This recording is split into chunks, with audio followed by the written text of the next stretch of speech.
Hi guys, ஹைதராபாத்தில் எடுத்த ஒரு குட்டி மினி விளாக் தான் பார்க்க போகிறோம். ஒன்றுமே இல்லை, எங்கள் பக்கத்து வீட்டு பையங்க நான் ஊரில் இருக்கும்போதே ஃபோன் பண்ணி சொல்லிட்டானுங்க, அக்கா சண்டேலாம் வந்துடுவீங்களா அப்படின்னு கேட்டானுங்க. என்னடான்ற பிரியாணி பார்ட்டி வைக்கலாம் வாங்கக்கா அப்படின்னானுங்க. சரிடா வந்துடலான்னு நான் நினச்சேன், கடையில் தான் வாங்க போகிறோம் அப்படின்னு. இல்லைங்க, கடையில் வாங்க போகிறதில்ல, அவங்க எல்லாமே வாங்கி தருவாங்க, நம்ம தான் செய்கிற மாதிரி அப்படின்னு சொல்லிட்டு இருந்தாங்க. அப்புறம் சின்ன குழந்தைங்க தானே, அதனால வந்துட்டு காசெல்லாம் வேண்டாம்னா நாங்களே செஞ்சு தரோன்னு சொல்லி நானும் எங்கள் பக்கத்து வீட்டில் பார்த்திங்கன்னா ஒரு பொண்ணு இருக்குது. அந்த பொண்ணு வந்து எனக்கு ஃப்ரெண்ட் ஆகிட்டாங்க. 2 பேருமே வந்து சேர்ந்து தான் செஞ்சோம். ஃபஸ்ட்டு பார்த்திங்கன்னா அந்த பொண்ணு எல்லாமே வச்சுட்டாங்க, நான் ஒன்றுமே பண்ணல. நான் வீட்டிலேருந்து கிளம்பி போகிறதுக்குள்ளேயே அந்த பொண்ணு எல்லாமே கட் பண்ணி போட ஆரம்பிச்சிட்டாங்க, போட்டு செய்ய ஆரம்பிச்சிட்டாங்க. அப்புறமா இருந்துக்கிட்டு அவனுங்க வந்து சிக்கன் பிரியாணி தான் கேட்டாங்க. ஆனால் நாங்கள் 2 பேரும் என்ன பண்ணிட்டோம், சிக்கன் பிரியாணி வைக்காமல் இந்த ஜீரா ரைஸ் இருக்குதுல்ல, அதில் வெஜிடபிள்லாம் இருக்கிறத பற்றி வெஜிடபிள் பிரியாணின்னு நினச்சிக்காதீங்க. இந்த ஜீரகத்தூள் போட்டு செய்வாங்கள்ல ஜீரா ரைஸ், நம்ம நெய் சோறு மாதிரி இருக்கும், அது நல்லாயிருக்கும். இந்த சைடு ரொம்ப ஃபேமஸ்ஸு. அந்த சாப்பாடு வந்து நாங்கள் செஞ்சிட்டோம். ஒரு பக்கம் பார்த்திங்கன்னா சிக்கன் வந்து வெந்துட்டுருக்கு. 2மே வந்து நல்லா செஞ்சிட்டோம். எவ்வளோ அரிசி போடுறதுன்னு தெரியல. 12 பேர்த்துக்கு நம்ம என்ன பண்ணலாம், 4 டப்பா போடலாமான்னு சொல்லி அந்த பொண்ணு கேட்டுச்சு.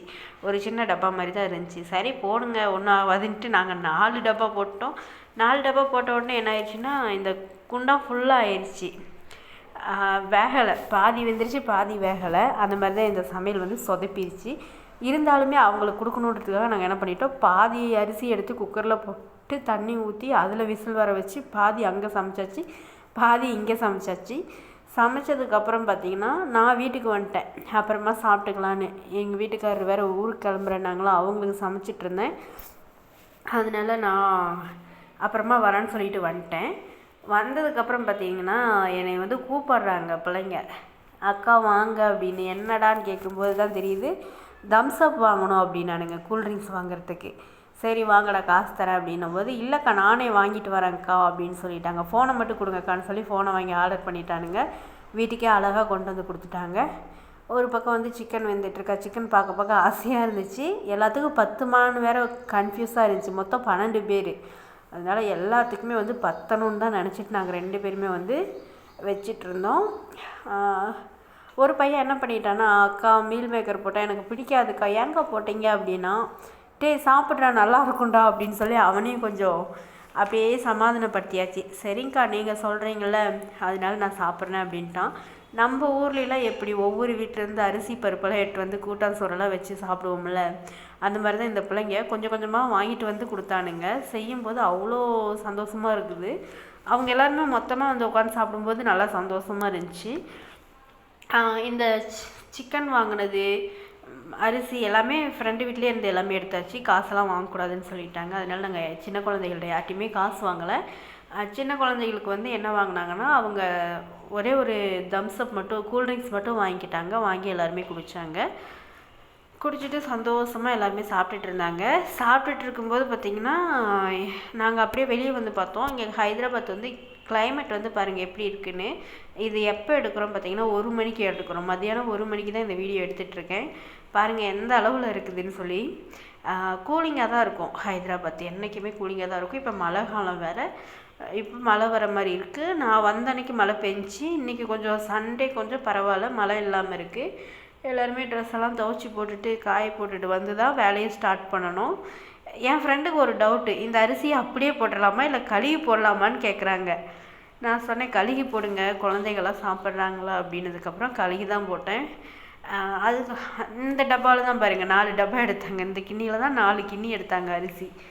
4 கிண்ணியும் 12 பேர்த்துக்கு கரெக்டாக இருக்குமா இருக்காதான்னு ஒரு டவுட்லேயே தான் போட்டோம். ஆனால் எல்லாத்துக்குமே பத்துனுச்சு.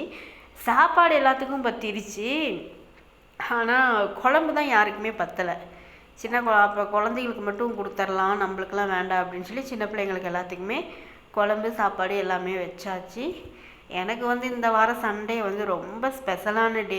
இதுதான் ஃபர்ஸ்ட் டைம் நான் ஹைதராபாத்தில் சின்ன குழந்தைங்களோட பக்கத்து வீட்டு ஃப்ரெண்டோடு சமைக்கிறது.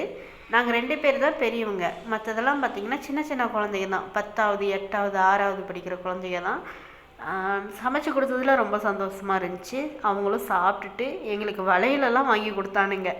நீங்கள் சமைச்சிங்கல்ல, உங்களுக்கு நாங்கள் கிஃப்ட்டு தரோம் அப்படின்னு சொல்லி வளையலெல்லாம் கொடுத்தானுங்க. வேணாண்டா தம்பினாலும் கேட்க மாட்டேன்ட்டானுங்க. ரொம்ப சந்தோஷமாக இருந்துச்சு. அதுவும் நம்ம ஊரை விட்டு இன்னொரு ஊருக்கு வந்து இப்படி சமைச்சு சாப்பிட்றதுன்றது வந்து பெரிய விஷயந்தான்.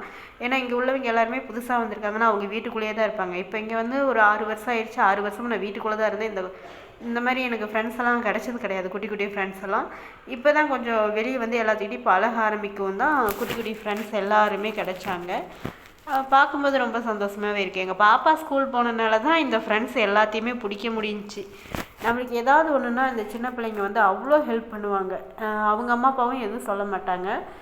நம்ம வீட்டுக்கெல்லாம் வர்றதா இருந்தால் வரட்டும்னு சொல்லி விட்டுருவாங்க. எங்கள் வீட்டுக்கெல்லாம் வந்து பிள்ளைங்க விளையாடுவாங்க, எல்லாமே பண்ணுவாங்க. வந்த பிள்ளைங்களுக்கு எல்லாத்துக்குமே பார்த்திங்கன்னா வீட்டுக்கு வந்துட்டாவே நான் அவங்களுக்குலாம் ஸ்நாக்ஸு டீ எல்லாமே வச்சு கொடுத்து தான் அனுப்புவேன். இந்த வீடியோ உங்களுக்கு பிடிக்கும்னு நினைக்கிறேன். நீங்களும் இந்த மாதிரி வெளியூரில் போய் என்ஜாய் பண்ணியிருக்கீங்களான்னு சொல்லுங்கள். பெரிய ஃப்ரெண்ட்ஸோடு இல்லை, சின்ன குட்டி ஃப்ரெண்ட்ஸோடு என்ஜாய் பண்ணியிருக்கீங்களான்னு சொல்லுங்கள். இந்த வீடியோ பிடிச்சிருக்குன்னு நினைக்கிறேன். பிடிச்சிருந்தால் லைக் பண்ணி ஷேர் பண்ணி சப்ஸ்கிரைப் பண்ணுங்கள். இங்கே பார்த்தீங்களா பிள்ளைங்கள்லாம் எப்படி குட்டி பிள்ளைங்க சாப்பிட்டுட்ருக்காங்க. நெக்ஸ்ட்டு வீடியோவில் பார்க்கலாம். இந்த மாதிரி